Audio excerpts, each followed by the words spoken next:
Hi everyone, I just finished reading this wonderful book, Teachings of Queen Kunti. So if you're the one who is interested in reading books that has spiritual inclination, then I would recommend you to go with this one. My biggest learning from this book is that Ma Kunti's life wasn't easy at all. Her life and her immediate family's life was constantly inflicted by lot of struggles and sufferings. What I liked about her is that she never complained about it. Instead, she was very grateful to divine for all those sufferings, because it was because of those sufferings they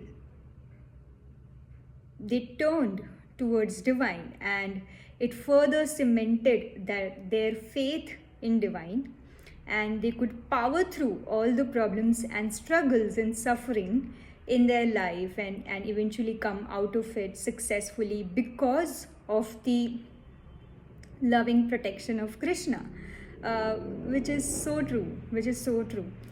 She also said that if her life was let's say easy going, with all the comfort, then she might have got trapped into Maya illusion, and might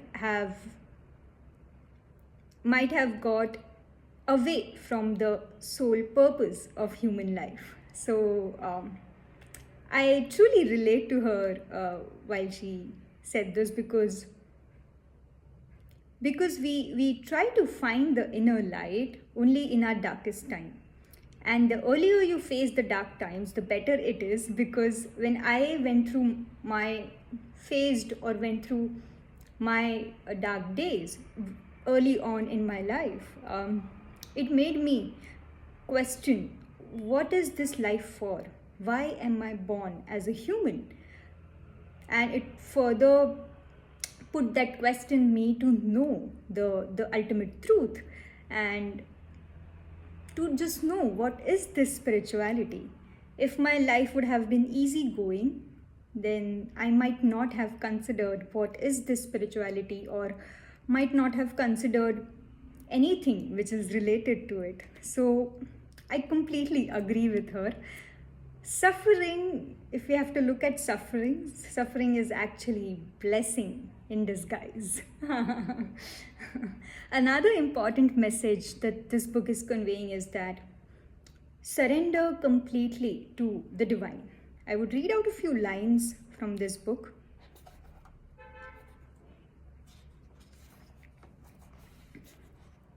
Kunti Devi knows this, and therefore, although she is the mother of great warriors Arjun and Bhim, she still thinks, although my sons are great warriors, they are not sufficient to give us protection.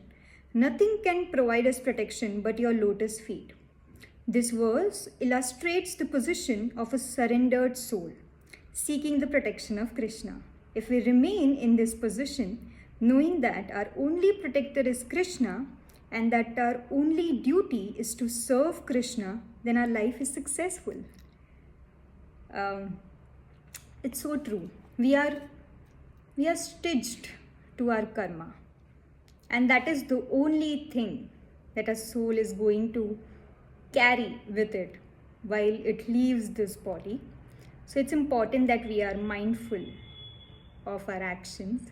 And when all our actions and whatever we do in life is as a service to the divine, it automatically feels right. It automatically makes you feel good. Nothing seems as suffering as such. So it's true. It's a very strong message.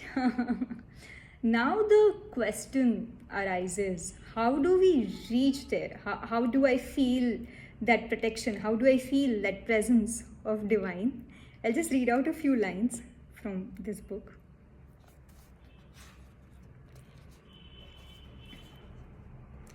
Beyond the mind is the intelligence, and by speculation, one at the utmost approach the intellectual platform. But to understand the soul and God, one must go beyond the intellectual platform.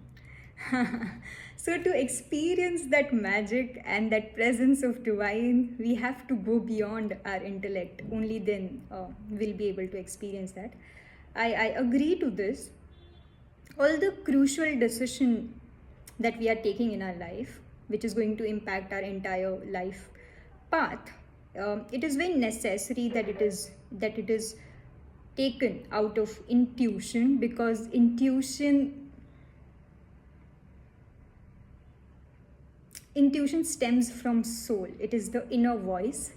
And whereas if we go by intellect is surrounded by chaos, logical thinking, and it is clouded by illusion and maya, whereas intuition is always going to be pure and is going to take you towards the right path.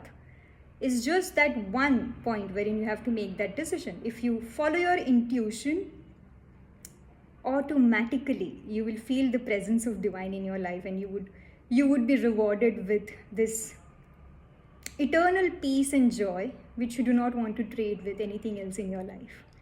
So it's true. Okay, so I'll just end by saying a quote from this book.